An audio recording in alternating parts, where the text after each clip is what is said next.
It all started 5 days before Christmas. The kind of day that was supposed to be filled with excitement, family, and warmth. Instead, it broke me. I was 17. My stepbrother was 17. We had both just gotten our driver's licenses, a milestone that feels like freedom incarnate when you're that age. The kind of moment that says, you're growing up, you're ready. And yet, nothing prepared me for what I found out next. My dad and stepmom had bought him a car. Not just any car, a 2014 Honda Civic. Clean, reliable, a dream come true for any teenager. Me? I got a $600 gift card to Best Buy. Now don't get me wrong, $600 is a lot of money. For some people, it's a windfall.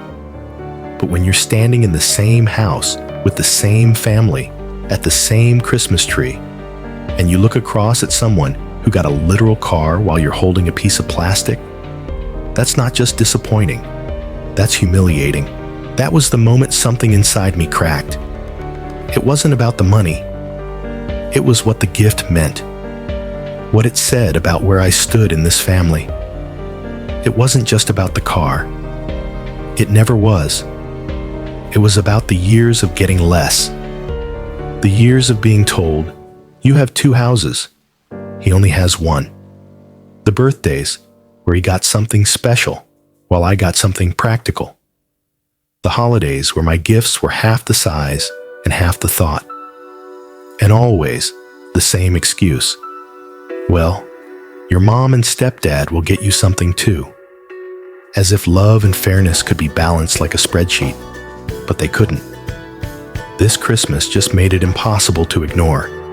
The scales had tipped too far. The camel's back wasn't just broken, it was shattered. I packed my things and moved out that night. Called my mom and told her I was staying with her full time. I didn't even say goodbye. The next morning, my phone lit up. Message after message from my dad.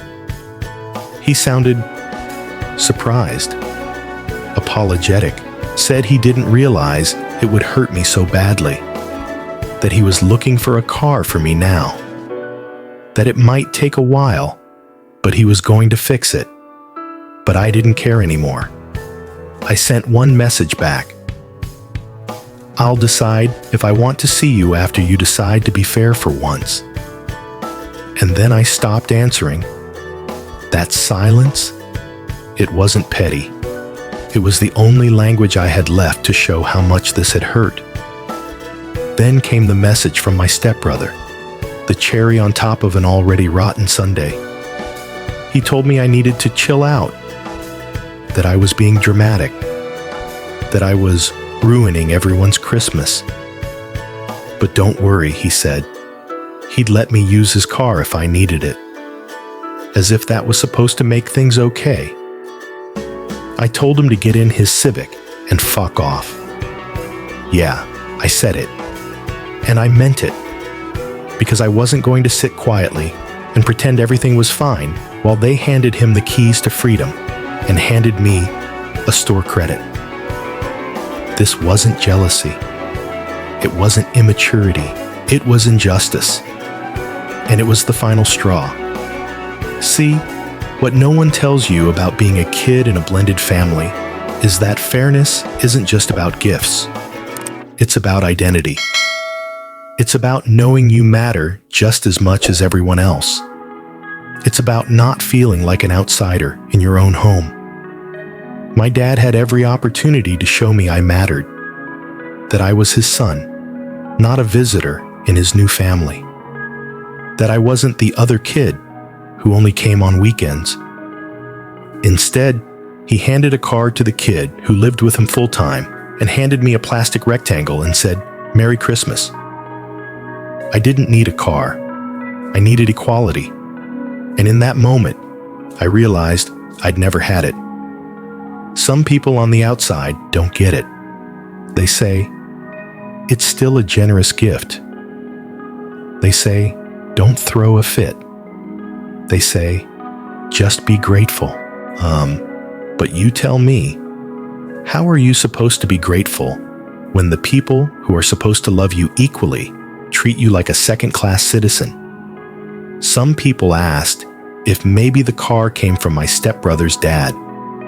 No, his dad wasn't even in the picture. Others asked if maybe he needed it more, maybe for work or school. Nope, he didn't even have a job. I did. I worked hard, relied on rides, earned my own money. He got a car anyway. That car, it wasn't about transportation, it was about validation. And I got none. So now, I sit here, staring at my phone. Messages unread, trust undone. My dad says he's looking for a car now, that he wants to make it right. But how do you make something right when the damage is already done? How do you look your child in the eye after showing them, clearly, painfully, that they are not your priority? So I ask you, am I the asshole? Was I wrong for walking away? For demanding to be treated the same? For refusing to sit quietly while my stepbrother rode off into the sunset with his shiny Civic? Or was this the only way to make them hear me? Because I'm not a spoiled kid throwing a tantrum. I'm a 17-year-old who just wanted to be loved equally. Is that really too much to ask? So, am I the asshole? There's something achingly familiar about this story. A young person standing at the edge of adulthood, just trying to feel seen. And not just seen, valued. What makes this story hit so hard isn't the price tag on the gifts. It's what those gifts represented. A car and a gift card aren't just items, they're messages. And in this case, the message was painfully clear. You are not equal here, and that cuts deep. Many of us have felt this in our lives. Maybe not about a car, maybe not at Christmas, but we've all had that moment where someone we loved made us feel like an afterthought. It's the kind of hurt that doesn't show up in bruises, but in silence, in withdrawal, in that numb feeling that maybe you just don't belong. But here's what I want to say to anyone who's ever been in OP's shoes. You are not overreacting when you ask to be treated fairly. You are not ungrateful for expecting love without conditions. And you are not selfish for walking away from a situation that tells you over and over that you are second best. Sometimes, the most courageous thing we can do is to speak the hurt out loud. So now, I turn to you, the AITA community. Was OP the asshole? Or just a kid demanding the dignity they should have been given all along? Drop your thoughts in the comments.